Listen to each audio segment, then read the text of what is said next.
Dr. Guleria, you just heard what the health minister had to say. As I said, reassuring words, some optimism there, but there is still concern out there. That's true. I think there's nothing to really panic or get very worried about for two reasons. One is that this is a virus which is currently known to cause very little mortality and has very mild symptoms.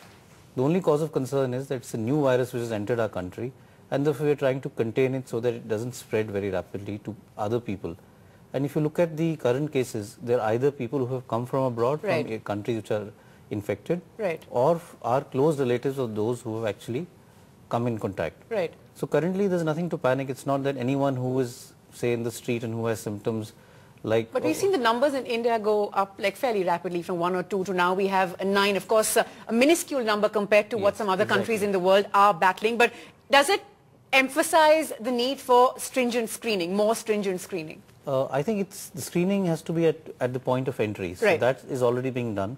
And there has to be more awareness among the passengers who are coming that if they have flu-like symptoms, that is fever, cough, cold, running nose, sore throat, they should report to a health facility so that they can be tested. The problem is that these symptoms can be they're very non-specific. As harmless as they're very non-specific symptoms which would mimic common cold, except for fever and body aches. So symptoms are pretty non-specific, and that is the main issue, that very often people tend to sort of ignore these symptoms. But you have the other end of the spectrum that, for example, yesterday we had a patient who was panicking because that patient had come from Japan and had fever and had headache and thought that she had swine flu, and therefore she had rushed to the hospital. So there's no need to really panic, and it's not that it's spreading. Be aware of what it can be. Be aware of the symptoms. There are a lot of advisories issued. Even at the airports when you enter, the advisory is given as these are the symptoms, and if you have any of these features, please report to the health facility. Well, we've got a query coming in from Shweta in Jaipur. Shweta, go ahead, ask your question.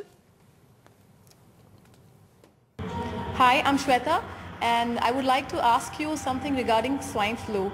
There's an atmosphere of fear because of this disease. So I would like to know on behalf of all my friends here, what is this disease? Is it curable?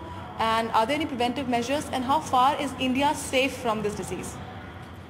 Right, doctor. The biggest thing, of course, if you could just emphasize on the fact that it is completely curable. You're talking about fear, and you can see there are genuine concerns there. I like to answer that. First of all, it is a very mild disease which cures itself on its own. Like all viral illness, it becomes all right. You usually have fever, body aches lasting for just 5 to 7 days. And even without treatment, it is curable.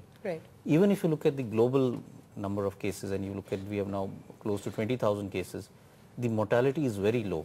So it's not a very fatal disease. Very few people have died, and they have died predominantly in Mexico, and those who had associated illnesses, who came late or who had associated illness like other bronchitis, complications, perhaps.